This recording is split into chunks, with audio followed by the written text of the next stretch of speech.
చాలా కీలకమైన రోజు, చాలా మలుపు తిప్పే రోజు. బెహెన్జీ మాయావతి గారి గురించి చాలా మందికి తెలుసు, కానీ అందరూ ఆవిడ్ని బెహెన్జీ బెహెన్జీ అంటారు. కానీ ఆవిడ నాకు ఒక మాతృమూర్తి. దేనికి మాతృమూర్తి అనే పదం వాడతామంటే, చాలామంది ఈ రోజున బహుజన్ సమాజ్ పార్టీ ఈ రోజు నేను ఇక్కడ ఉండడానికి చాలామంది మాట్లాడుతున్నట్టుగా, వైసీపీ నాయకులు జగన్మోహన్ రెడ్డి గారు మాట్లాడుతున్నట్టుగా, తెలుగుదేశం నాయకులు మాట్లాడుతున్నట్టుగా బహుజన్ సమాజ్ పార్టీ తోటి నా అనుబంధం ఈరోజు బయటికి వచ్చింది. కానీ గత కొద్ది నెలలుగా నేను సామాజిక సమస్యల మీద, వీటన్నిటి మీద నేను చాలా లోతుగా విశ్లేషణ చేసి అధ్యయనం చేసిన వాడిని. రాజకీయం డబ్బున్న వాళ్ళు, వారసత్వ బలం ఉన్నవాళ్ళు, వేల కోట్లు ఉన్నవాళ్లే రాజకీయం చేయగలరు. క్రిమినల్ బ్యాక్గ్రౌండ్ ఉన్నవాళ్ళు, మాఫియా బ్యాక్గ్రౌండ్ ఉన్నవాళ్ళు వీళ్ళే రాజకీయం చేయగలరు. సామాన్యులు చేయలేరు. ఒక వ్యక్తి ఎమ్మెల్యే కావాలి అంటే ఎమ్మెల్యే కూడా ఉండాలి, లేదంటే గొప్ప వారసత్వ బలమన్నా ఉండాలి. ఇవన్నీ కాకుండా ఎందుకు నేను మాయావతి గారు, బెహెన్జీ మాయావతి గారి మీద ఎందుకు ఇంత అపారమైన గౌరవం, ఎందుకు ఇంత అపారమైన అనురాగం? దేనికి అంటే, చాలామందిలాగా ఇందిరాగాంధీ గారి లాగా ఆవిడ నెహ్రూ గారి కూతురు కాదు. చాలామంది యువ నాయకుల్లాగా రాజవంశస్థులు కాదు. చాలామంది మనకున్న నాయకులాగా ముఖ్యమంత్రులు బిడ్డ కాదు. ఒక సామాన్యమైన ఒక పోస్టల్ క్లర్క్ కూతురు. ఎలాంటి మిద్దులు మేడల్లో కాదు, చాలా సామాన్యమైన బస్తీల్లో, అంటే కనీస వసతులు లేని బస్తీల్లో బెహెన్జీ గారు పెరుగుతూ సోషల్ రిఫార్మ్ అయిన శ్రీ కాన్షీరామ్ గారి ఆచరణా విధానం, అంబేద్కర్ గారి ఆలోచన విధానం, కాన్షీరామ్ గారి ఆచరణా విధానం, ఇవి రెండు పుణికి పుచ్చుకొని పోని ఉత్తరప్రదేశ్ లాంటి రాష్ట్రం ప్రపంచంలోనే అత్యధిక జనాభా కలిగిన అంటే ఒక్కొక్క దేశం లాంటిది ఏడో మన భారతదేశంలోనే అత్యధిక పెద్ద రాష్ట్రం, అత్యధిక ఎంపీ రాష్ట్రం. అంటే మనకి ఒక చిన్నపాటి ఒక వ్యక్తి, సామాన్యమైన వ్యక్తే రాజకీయాలకు రావాలంటే కష్టపడే పరిస్థితులు మనకి రాలేరు. నాలాంటి వాడే నలిగిపోతున్నాడు రాజకీయాల్లో. ఇంత ఉండి, మీ అందరి అభిమాన బలం ఉండి, మీ అందరి ప్రేమ ఉండి, మీ అందరి అనురాగం ఉండి, నాలాంటి వాడే అసలు ఇబ్బంది పడిపోతా కష్టంగా ఉంటుంది. అలాంటిది 3 దశాబ్దాల పైన క్రితం చాలా నటోరియస్, అంటే ఎలాంటిదంటే గుండాలకి, రౌడీ రాజకీయాలకి, మాఫియా రాజ్యాలకి నిలయమైన ఉత్తరప్రదేశ్లో ఒక ఆడపడుచు, అణగారిన వర్గాల ఆడపడుచు, తండ్రి సింపుల్ పోస్టల్ క్లర్క్. అలాంటి ఆడపడుచు బయటికి వచ్చి పోరాటాలు చేసి 100 కిలోమీటర్లు, 1000 కిలోమీటర్లు సైకిల్ తొక్కి ప్రభావితం చేసి, వేల కోట్లు లేకుండా, కిరాయి మూకలు లేకుండా, డబ్బులు పెట్టుబడి లేకుండా, కేవలం తన మాటే, తన చేతలే పెట్టుబడిగా పెట్టి ఒకసారి కాదు ముఖ్యమంత్రి, 2 సార్లు కాదు, 4 సార్లు ఉత్తరప్రదేశ్ లాంటి అతిపెద్ద రాష్ట్రానికి ముఖ్యమంత్రి అయ్యారు. అలాంటి తల్లి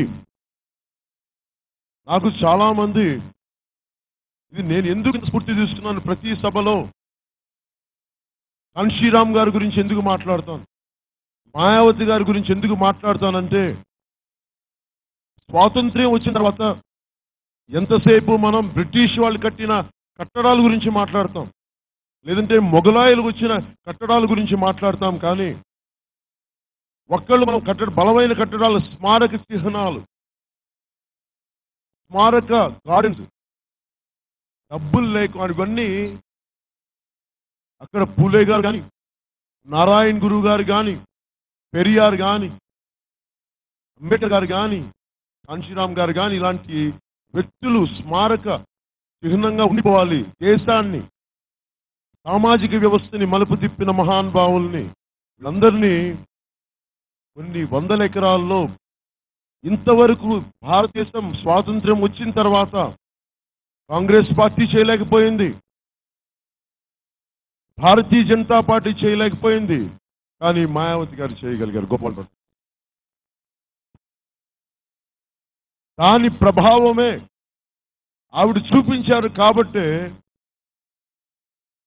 బెహెన్జీ మాయలు చూపించే వరకు మన నాయకుల్ని ఇలా గౌరవించుకోవాలి అని ఆవిడ చెప్పిన తర్వాత ఈ రోజున మోదీ గారు పటేల్ విగ్రహాన్ని కట్టగలిగారు.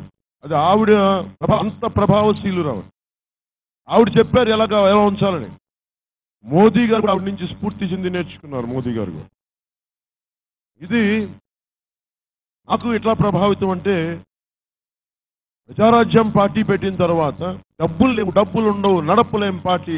నడపలేమంటే ఆ రోజులో నాకున్న కుదిపేసిన ఆలోచన, కాంశీరామ్ గారిని చూశాను నేను పెరుగుతున్న వయసుల్లో. బెహెన్జీ మాయావతి గారి పోరాటం స్ఫూర్తిని చదివేవాళ్ళం.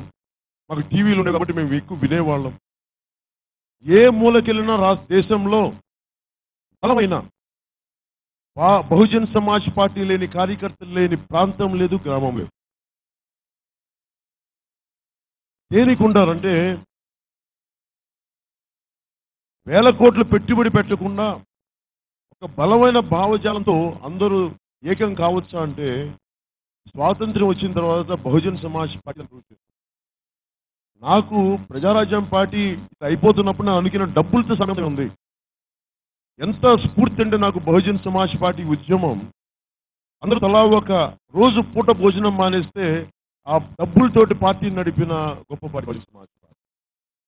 మేము నేర్చుకోవాలి, దాని నుంచి నేర్చుకోవాలి. అలాగే ఒక్కొక్క డబ్బున్న కాంట్రాక్టర్స్ వచ్చి రాజకీయాలు అంటే 100 కోట్లు కావాలి, జనాల్ని పిలవాలంటే ఈ రోజున మనం జనసేన పార్టీ పిలుస్తున్నాం, బహుజన్ సమాజ్ పార్టీ ఎవరికి డబ్బులు ఇస్తున్నాం? మనం అందరినీ ప్రేమగా మన భావజాలం తీసుకున్నప్పుడు ఈ రోజున జన సైనికులు కానీ, బహుజన్ సమాజ్ పార్టీ సపోర్టర్స్ కానీ భావజాలం బలంగా ఉంటే అందరూ మనకి తేనెటీగలు మకరందాన్ని సేకరించడానికి పువ్వుల దగ్గరికి ఎలా వస్తాయో అలాగా భావజాలం ఉన్న చోట అందరూ తేనెటీగల్లాగా వచ్చి ఆ మకరందాన్ని స్వీకరించబడతారు. సో భావజాలం అలాంటి గొప్పది. బహుజన్ సమాజ్ పార్టీ భావజాలం ఎలాంటిదంటే, ఒక కులం కోసం పుట్టిన పార్టీ కాదు అది. అణగారిన వర్గాలతో పాటు అగ్ర కులాల్లోని పేదలు కూడా చాలా మనస్ఫూర్తిగా బాగుండాలి, వారి కోసం అత్యంత అద్భుతంగా ప్రోగ్రామ్స్ చేసిన పార్టీ. అందుకే బెహెన్జీ మాయావతి గారు ఎప్పుడు కూడా ఇది పేదలకి అండగా ఉండాల్సిన పార్టీ. అందుకనే దాన్ని ఒక సమాజం కోసం పెట్టలేదు, బహుజన సమాజం, బహుజనుల కోసం పెట్టిన పార్టీ కానీ ఒక వర్గం కోసం పెట్టిన పార్టీ కాదు. అందుకనే కులం పేరు మీద ఎవరు వచ్చినా కానీ ఒకసారి వచ్చి వెళ్ళిపోతారు. కానీ కుల వ్యవస్థ పాతుకుపోయిన ఉత్తరప్రదేశ్ అనే చోట 4 సార్లు వచ్చారంటే ఆవిడ భావజాలాన్ని, ఎన్ని కులాలని, ఎంతమందిని కలిపేసిన ఆలోచన. అలాగే ఎందుకు నేను మాయావతి గారిని మాతృమూర్తిగా చూస్తానంటే, చాలా మంది ఇక్కడ ఆడపడుచులు ఉన్నారు. నేను ఒకటే చెప్పాను మాయావతి గారికి, విమెన్ రిజర్వేషన్ బిల్ గురించి ఎక్కువ మంది ఆడపడుచులు చట్టసభల్లో ఉన్నారు. మీలాంటి ఒక ఆడపడుచుంటేనే ఇంత ప్రభావితం చేశారు. ఎక్కువ మంది ఆడపడుచులు ఉంటే అంటే 33% రిజర్వేషన్ ఉండాలి అని మీరు ఏమనుకుంటున్నారంటే, నాకైతే 50% కావాలి. మీరు చెప్పింది నాకు చాలా సమ్మతం అని చెప్పి. అలాగే నోటికి ఓటుకు కేసు అని చెప్పి ప్రతి ఒక్కళ్ళు సభలకు వెళ్ళటం మానేశారు. అంటే మా ఎమ్మెల్యేలను కొనేయటం.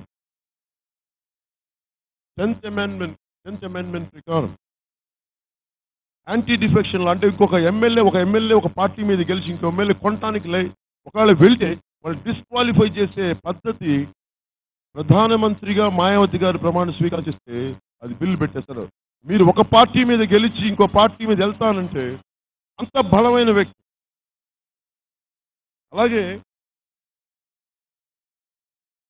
లా అండ్ ఆర్డర్, మీరు ఉత్తరప్రదేశ్కి వెళ్తే, ఉత్తరప్రదేశ్ 90లో కూడా వెళ్ళాను నేను, కానీ ఇప్పుడు ఉత్తరప్రదేశ్కి వెళ్తే మనకంటే బెటర్ మెట్రోస్ ఉన్నాయి.